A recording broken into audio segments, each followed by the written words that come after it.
Hi, welcome to Hip Hop News Weekly. We talk about everything that happened to hip hop and try to be as respectful as possible. We got to start this off with talking about Joe Budden versus Pontiac DDG. You feel me? Now, they beef is kind of over with now, but this came out of nowhere. I'm not going to lie. Joe Budden has been throwing a lot of shots at DDG on his podcast. A lot of shots, you feel me? Unwarranted shots about him calling DDG a clout chaser for always posting his baby. He calling DDG corny or whatever, you feel me? Just unnecessary. Very, very unnecessary. DDG, he doesn't know that DDG is an internet kid and has a bunch of fans. So when he responds, they all go back at Joe Budden, you feel me? His whole fan base goes back at Joe Budden. Start talking about the domestic violence stuff, Joe Budden being gay, all that, Joe Budden being a deadbeat. They talk about all of that, you feel me? They start flooding Joe Budden's comment section. Flooding it, you feel me? Joe Budden goes on his podcast and apologizes to DDG. Says, I'm sorry. I used to be corny back then. I don't want no more beef. No mas. No mas. You feel me? I feel like it's like an age gap. You feel me? The age gap was like completely different. Like Joe Budden did a lot of corny shit. A lot of corny shit. You feel me? DDG now is definitely doing a lot of corny shit too. With the Haley Bailey shit, the baby shit. It definitely looked like you're clout chasing, DDG. It definitely looked like that. And it looked like Casanat took your spot. I ain't gonna lie. Casanat took your spot. It looks like that. All these streamers came out. It don't look like you're doing that no more. It look like they got you out of here. Respectfully. You probably still making money and millions of dollars, but it look like the A&P boys got you out of here. You feel me? You're not as popular and vlogging as you used to be, in my opinion. But they made up. They had peace. I could see Joe Budden having DDG on this podcast in the next few months. You feel me? Now, let's talk about 50 Cent versus Tracks NYC. You feel me? This is a jewelry store in New York.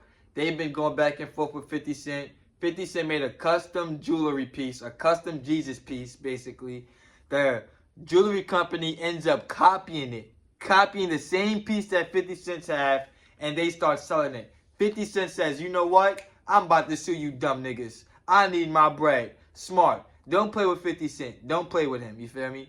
Don't do that, bro. That was stupid for y'all to do. Don't do that. Don't use my likeness and my custom jewelry that I made, and now you're going to start saying, hey, this is the same thing that 50 Cent got. No, and I did not come to you bum-ass niggas for my jewelry. Don't say that, bro. Don't say that. That's unnecessary. So 50 Cent starts suing them.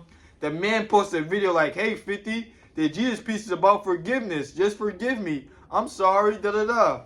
That's what you get. You play stupid games, you win stupid awards. You feel me? That's what you get. You deserve that, Tracks NYC. I feel no sympathy for you whatsoever. That's number 2. Next, we got Stephen A. asking for Dak Prescott money. That's kind of crazy. I'm not going to lie, Stephen A. That's kind of crazy. Dak Prescott is the highest quarterback of all time. Of all time. I see Stephen A. He's seen Pat McAfee get a big bag by ESPN. He's seen Shannon Sharp get a big bag by ESPN. Cam Newton just got a big bag by ESPN. So he wants like $25 million a year. Do I think he's worth that? Yeah. Do I think ESPN is going to give him that? No. I don't think he's going to give him that, honestly. ESPN is definitely like a flagship show. Well, I think they're going to be number 1 even without Stephen A.